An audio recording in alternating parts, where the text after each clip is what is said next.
Jay, one of the worst classes I ever had to take coincided with some of the worst behavior I've ever exhibited in a class.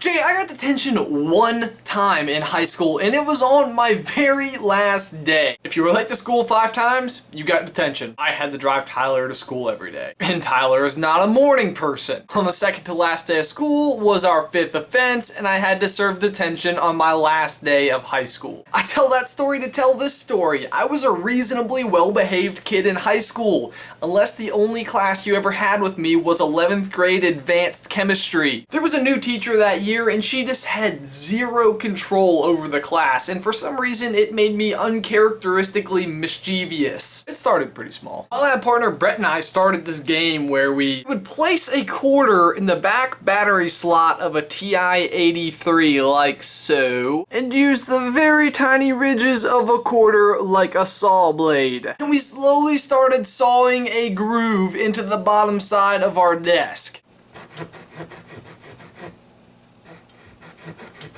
And it made the most hilarious tiny little cutting sound you've ever heard. And we went at this for like the first 10 weeks of class until we had about a 1-inch deep groove into our desk. I'm not sure I've ever had so much fun achieving so little. Then came the molar bears. Molar bear was actually a doodle that we came up when we were learning about mole. It became a collaborative doodle after a little while. Every time the teacher left the room, one of us would run up to the chalkboard and start drawing a molar bear with as many crowd-suggested elements as possible. They got pretty creative after a while. Then came science fair, which I did on fish. And even then, I knew a lot about fish. So on the first day of science fair presentations, I volunteered to go first, honestly for no other reason than just to get it out of the way. I knew what I was talking about, I wasn't nervous, and I just felt like I may as well get it over with. I genuinely had no intentions whatsoever of trying to pull off an epic act of time wasting. I started talking fish, and when I start talking fish, certainly no one else presents that day. But it was a mildly hilarious and worthwhile accomplishment that I was able to kill an entire day of chemistry class by teaching my classmates the ins and outs of aquarium husbandry. The next day I walked in and the teacher wasn't there yet, so I assumed my position at the front of the classroom and started to draw an epic molar bear. The teacher walked in and I got caught. And you know you've had that teacher before that singles out the goof off in the classroom and tries to embarrass him by putting him on the spot. Somehow, and I have no idea how to this day,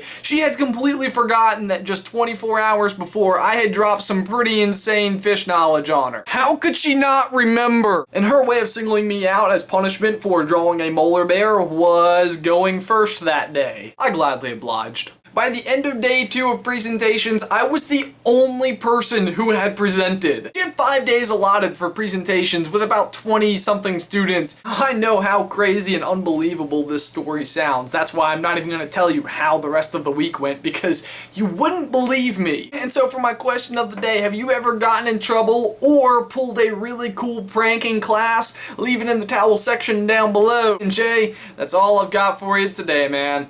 I'll see you tomorrow.